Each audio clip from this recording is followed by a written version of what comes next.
আসসালামু আলাইকুম। আজকে আমরা দেখব কিভাবে মাইক্রোসফট ওয়ার্ডে যেকোনো একটা ফাইল প্রিন্ট দেওয়া যায়। প্রিন্ট দেওয়ার জন্য আমরা কিবোর্ডের কন্ট্রোল কি ক্লিক করব। দেখেন কন্ট্রোল কি ক্লিক করলে এভাবে যতটা পেজ আছে ততটা পেজ চলে আসবে। দেখছেন এখানে একটা পেজ, দুটো পেজ চলে আসছে। তারপর আপনি যদি সেভাবে করতে না চান সেটা করতে পারবেন। এখানে দেখেন আমরা যদি যাই এখানে এখানে দেখেন আমরা যদি ফাইলে ক্লিক করি, ফাইলে ক্লিক করে এখানে আমরা যদি প্রিন্টে ক্লিক করি সেম একই রকম আসবে।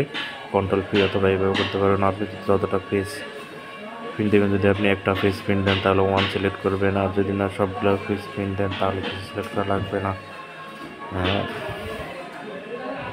যতটা আপনি যদি 1 থেকে 7 দেন, এখানে আমি যদি 1 থেকে 7 দিই তাহলে 1 থেকে 7 লিখবো।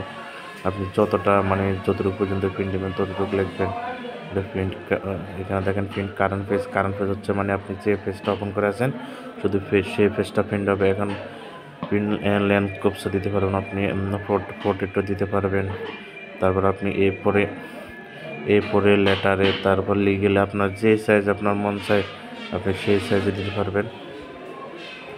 আপনি সেটা চাইলে লিগেলও দিতে পারবেন, এ4ও দিতে পারবেন, বা অন্যান্য যে সাইজগুলো আছে আপনার যে পেপারটা আছে সেই পেপার যে সাইজ আছে সেই সাইজ আপনি দিতে পারবেন। ধন্যবাদ।